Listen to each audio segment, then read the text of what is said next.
All right, guys. Well, I'm down here on the north shore of Lake Erie with Steve Atkinson from Canadian Saddle Hunter, and we're just gonna do a little impromptu chat, I guess, about saddle hunting and I guess how it's changed our lives and how it can change yours, I guess. That's right. It's great to be out. Beautiful sunny day. Trout opener and turkey hunting opens on Monday. Monday morning. Yeah, can't wait. Looking forward to that. Yeah, it's.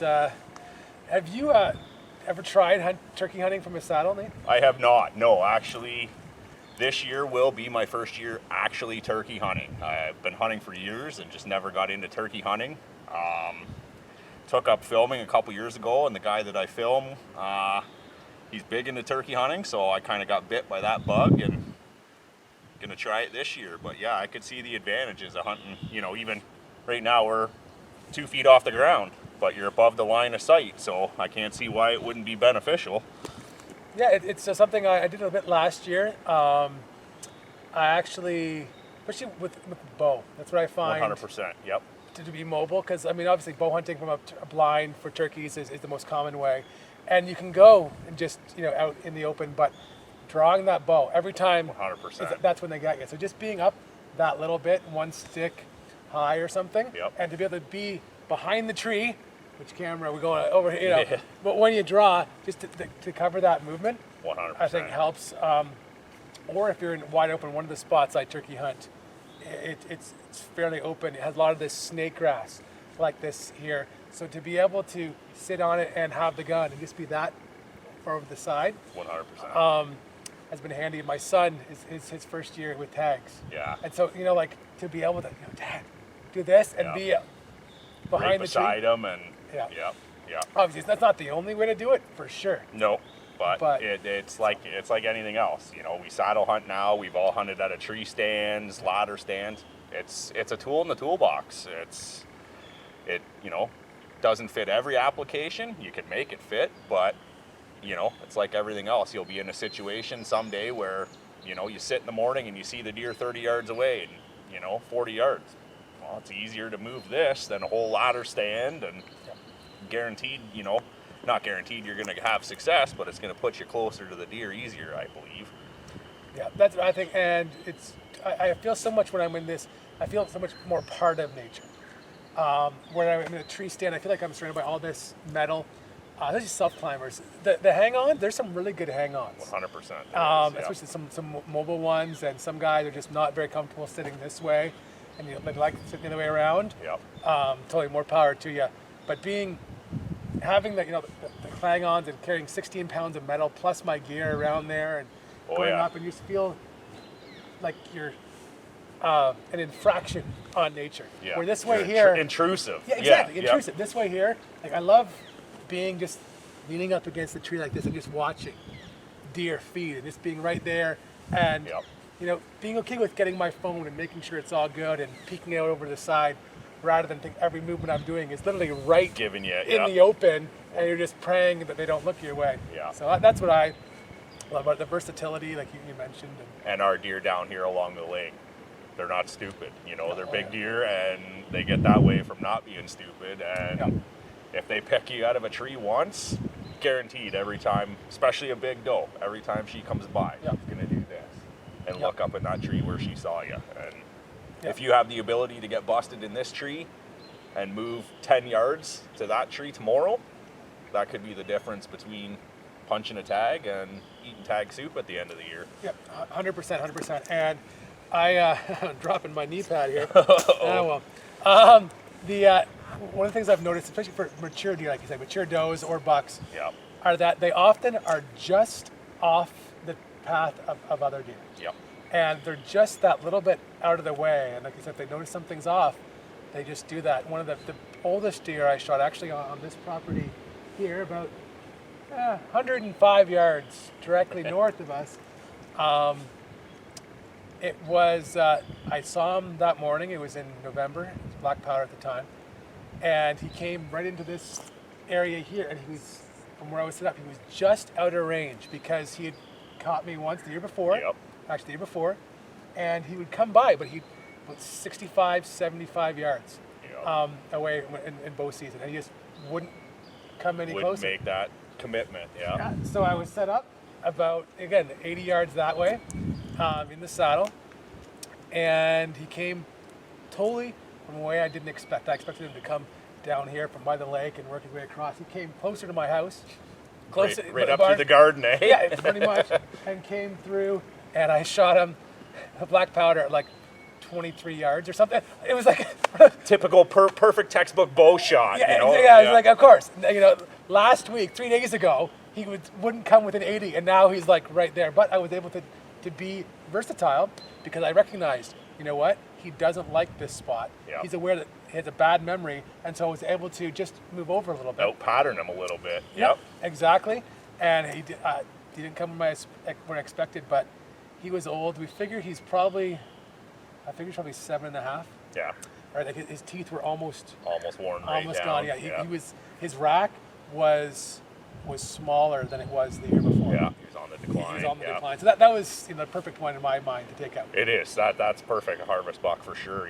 Like they've spread their genes out into the area, and like I said, we've got a lot of big mature deer. So for a deer to live to its maturity and hit that decline, especially the amount of hunters, avid bull hunters, we've got big groups of black powder guys in the area. Yeah, it's pushing through everything. So for these big deer to survive the pressure that they have down here is pretty phenomenal, actually. Like, yeah, well, they learn. yeah, we all say it. They pattern us more than we pattern them, I guess. And Yeah, for them it's life or death, right? For us, it's a hobby. yeah, it's a hobby or it's a steak on the barbecue. You know? Exactly. But, yeah, it's life or death. If I thought the next time I saw you, you were going to shoot me At you. Yeah. If I saw you in that tree, I wouldn't go back by that tree anymore. 100%. Yeah, 100%. But yeah. Well, should we talk about a little bit of the gear we got hanging here? Yeah, if you wanna talk about what you got going on over there, sure. Steve. I'll start. I am in a dryad saddle today. I thought it would be good. Two of my favorites. Nate has one, and Stinny, and my next one is a dryad here. I like this because it's a hammock saddle.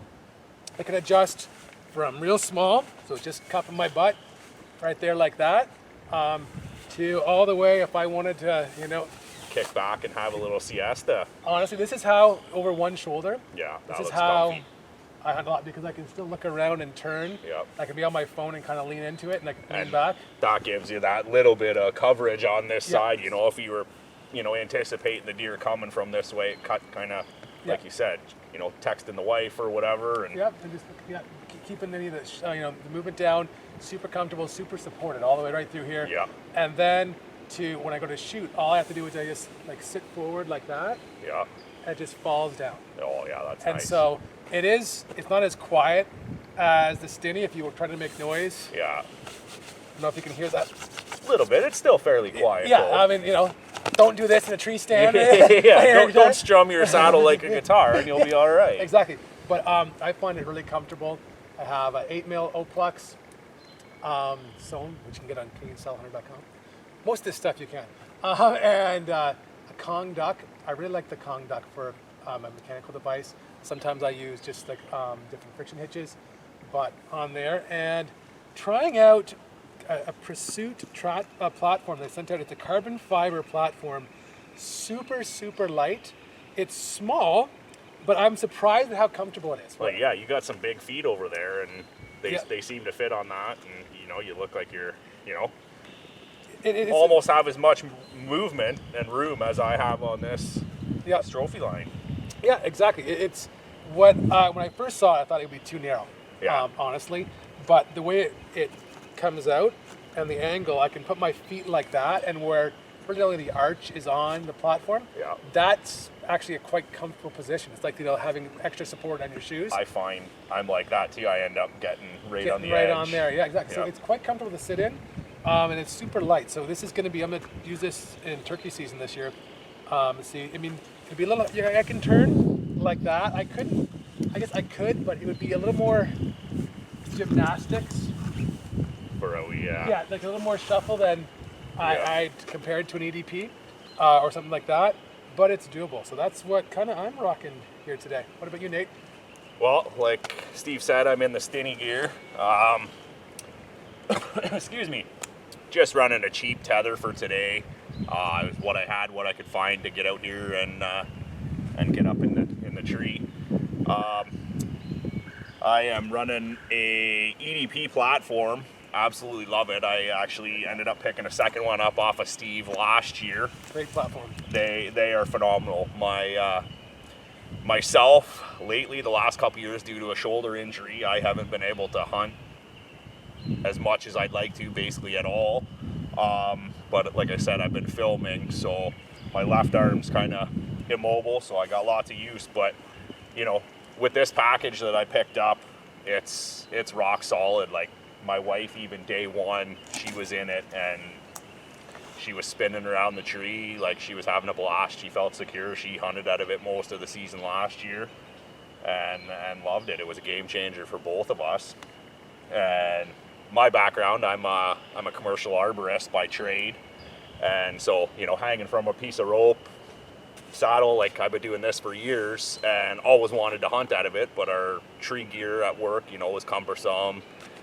Bells, whistles, jangly stuff, so yeah. no good for sneaking into the bush deer hunt. But these are phenomenal, whisper quiet, and if you weren't hanging from a tether, you wouldn't even know it was on you, really. Like, there's zero hip pinch. And I talked to Steve Paul yep. from Stinney quite a while ago, and told him about my background, and we talked about things that I hated about my commercial saddle, and he listened and went above and beyond, from what I can tell, with his development. And like, there's so many other ones on the market. Yeah, there's so many ones, and everyone's different. Like you said, the fact that Paul makes his custom is great. And both of these saddles that we're in, either Paul makes those from Stinney Gear, Paul Stinney, makes them custom for you, yep. which means that a lot. Or this one here, you kind of customize it where you want. Like right now, I have it there. Yep. Some guys, have it a little farther down on their legs. You can have it down here. You adjust these to make it higher, lower, but you customize it to your fit. To your fit and the way your style of hunting. Yeah. There's you hear the guys that sit, the guys that lean, the guys that snooze. Exactly. It's spending time in your saddle. Even before you start shooting out of it, and just do what we're doing right now. Hang here, adjust it. 100%. Move around, feel comfortable. As soon as you start feeling comfortable in it, you're going to be able to spin around and make any shot you want. Yeah. It's, if you're turning like this and you're like, oh geez, you're nervous, you're going to get picked. So I preach low and slow, and I would shoot 50 arrows from this height just to get used to hanging in my saddle before I would move up another stick height, and it's just building confidence at a low height, and confidence in your gear is a main thing. Like, yeah, 100%. Being comfortable, being confident.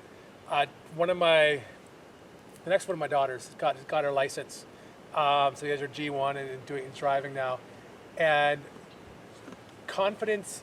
You can see the difference it makes. In St. 100%. Thomas, where we're from, or near anyways, they started putting in a lot of roundabouts.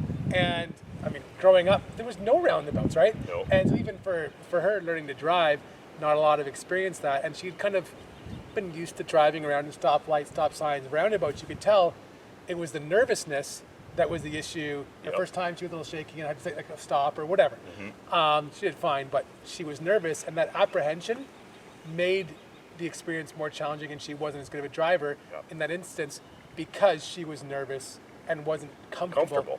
And so just spending time, getting comfortable, find what works. Ask questions. Like some of the 100%. One of the things that Nate's just naturally done because of his experience, which a lot of guys don't realize, is he has his bridge high up on his bridge loops. Yeah. So that puts pressure in a different spot on your body. And a lot of people don't know that's a thing. Yeah, 100%. And so like, oh man, my saddle, and it's just not comfortable, and I got this saddle, and it's great. And it's like, oh, and you realize, well, actually, all you did was that had a different, set up in the bridge, and that changed the pressure point. You could have had your same saddle and not spend another $400. Exactly. just by moving things up and down. Spend time, ask questions. Someone like Nate on Saddle Hunting Ontario on Facebook, or myself. Yeah. There's tons of other guys who just love to help you out. There's guys on your group, guys on my Facebook group that, you know, have more experience in a saddle hunting than I do, and I've asked them questions, you know, and bounced tactics and tips and things off of them.